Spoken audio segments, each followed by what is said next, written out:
Sim Ezekiel எழுதிய ஈஸியான போம் பார்க்கலாம். இந்த போமோட டைட்டில் வெரி இண்டியன் போம் இன் இந்தியன் இங்கிலீஷ். இந்த டைட்டில் தான் நிசிம் இசக்கியல் எழுதிய போம்.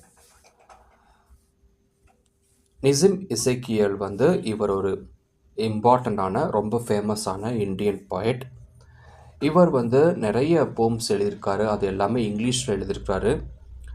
இவர் எழுதின இந்த மாதிரியான போம்ஸ் எல்லாமே ஒரு இந்தியன் கான்செப்டை தான் எழுதியிருப்பார். கம்ப்ளீட்டாக ஒரு இந்தியனை பேஸ் பண்ணி, இந்தியாவை பேஸ் பண்ணி, இந்தியன் பீப்புளோட கேரக்டரை பேஸ் பண்ணி தான் அமைஞ்சிருக்கும்.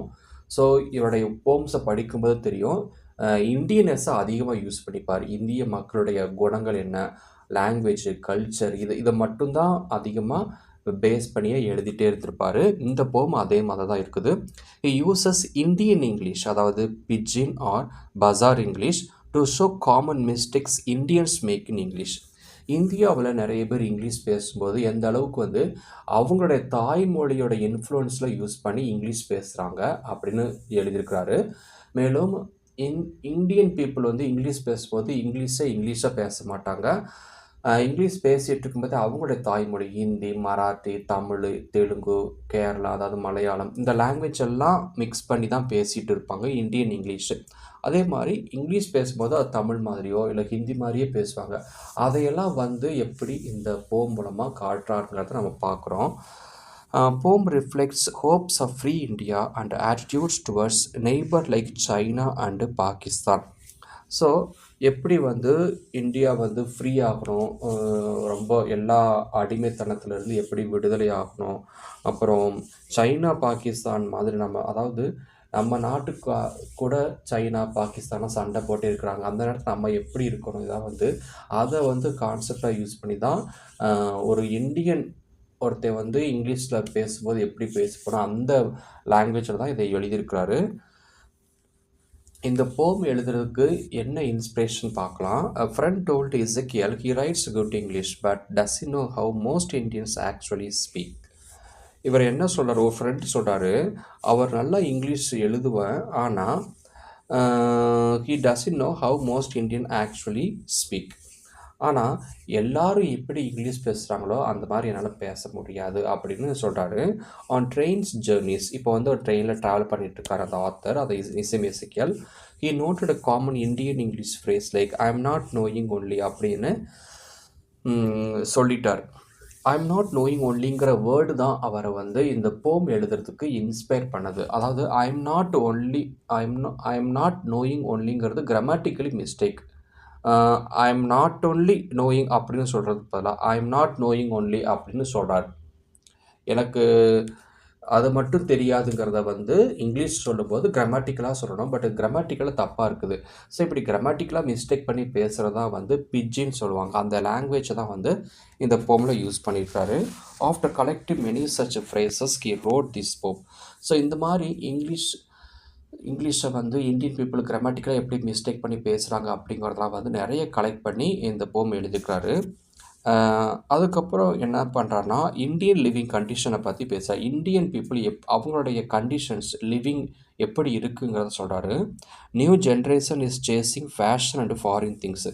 இன்றைக்கி இருக்கக்கூடிய மக்கள் மாடர்ன் நோக்கி தான் போயிட்டுருக்காங்க. ரொம்ப ஃபேஷனபுளாக இருக்கணும், நம்ம ரொம்ப நாகரிகம் பேரில் அவங்க ட்ரெடிஷ்னலை விட்டுட்டு மாடர்னுக்கு பின்னாடி போயிட்டுருக்குறாங்கன்னு சொல்கிறாரு. Old Indian life is disappearing due to modernisation and industrialisation. இன்னைக்கு வர காலத்தில் தொழில் வளர்ச்சி அடைஞ்சிருச்சு, ரொம்ப எல்லாமே மாடர்ன் ஆயிடுச்சு. சாப்பாடு, ட்ரெஸ்ஸு, ட்ராவலிங்கு, அவங்க லைஃப் ஸ்டைல்லாம் மாடர்ன் ஆயிடுச்சு. அதை நோக்கி தான் எல்லா மக்களும் போய்கிட்டு இருக்கிறாங்க.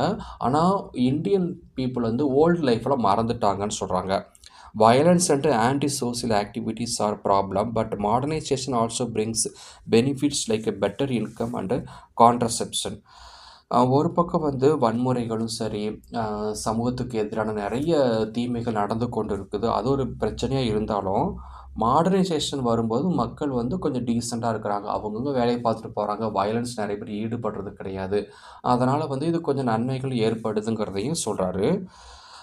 அதனால் நிறைய வேலைவாய்ப்பு கிடைக்குது. இன்கம் அவங்களே சம்பாதிச்சுக்கிறாங்க. அவங்க வேறு யாரை நம்பியும் அவங்க இருக்கிறதில்ல. மாடர்னைசேஷனுங்கிறனால சுயதொழில் செய்கிறதுக்கு நிறைய வாய்ப்புகள் கிடைக்குன்னு சொல்கிறாங்க.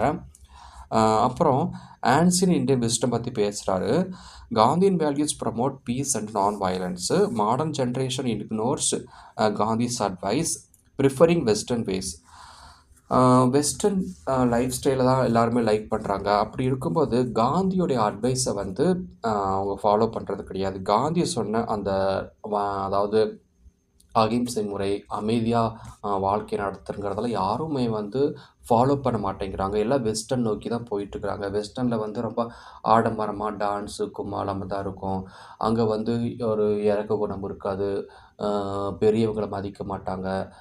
எதுவுமே இருக்காது. ஆனால் அதைத்தான் லைக் பண்ணுறாங்க. ஆனால் காந்தி சொன்ன மாதிரியான தத்துவங்களை யாருமே ஃபாலோ பண்ண மாட்டாங்க. மாமிசம் சாப்பிடக்கூடாது, உண்மையை பேசணும், ஆன்மீகத்தோடு இருக்கணுங்கிற இந்த மாதிரி கான்செப்டெல்லாம் வந்து இந்தியன் பீப்புள் வந்து லைக் பண்ணுறதில்ல. அவங்க வந்து வெஸ்டர்ன் பீப்புள் மாதிரி இருக்க ஆசைப்படுறாங்கன்னு சொல்லியிருக்கிறாரு.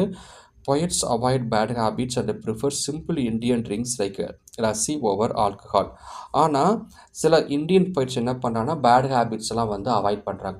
குடி பழக்கத்தை நிப்பாட்டுறாங்க. அதுக்கு பதிலா அவங்க என்ன பண்ணியிருக்காங்க அப்படின்னா லஸ்ஸி வந்து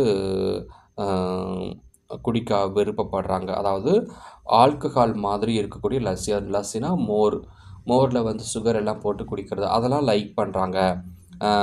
அது வந்து அந்த காலத்தில் வந்து ஓல்டு பீப்புள் லைக் பண்ணாங்க. ஆனால் இந்த காலத்தில் வந்து ஆல்கஹால் வந்து யூஸ் பண்ணுறாங்க. மோர் குடிச்சதை நிப்பாட்டிட்டு இன்றைக்கி வந்து குடிப்பழக்கத்தை அதில் வந்து தான் அவங்களுக்கு ஒரு சந்தோஷம் கிடைக்குன்னு நினைக்கிறேன் சொல்கிறாரு.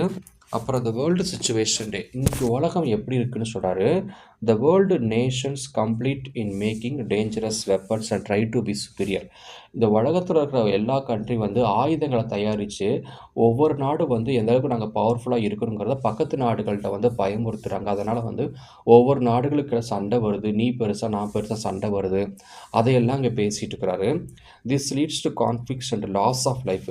ஸோ இந்த மாதிரி இருக்கும்போது ஒவ்வொரு நாடுகளுக்கு இடையில ஒற்றுமைகள் இழக்கப்படுது. அப்புறம் மக்கள் வந்து தேவையில்லாமல் சாகடிக்கப்படுறாங்க அப்படின்னு சொல்கிறாரு. Poets are just seeing others as brothers to bring piece.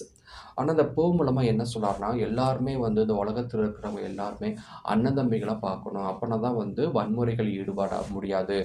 எல்லோரும் ஒற்றுமையாக இருக்கணும்னா எல்லாருமே அண்ணன் தம்பி மாதிரி பார்க்கணும் அப்படின்னு கேட்டுக்கிறாரு.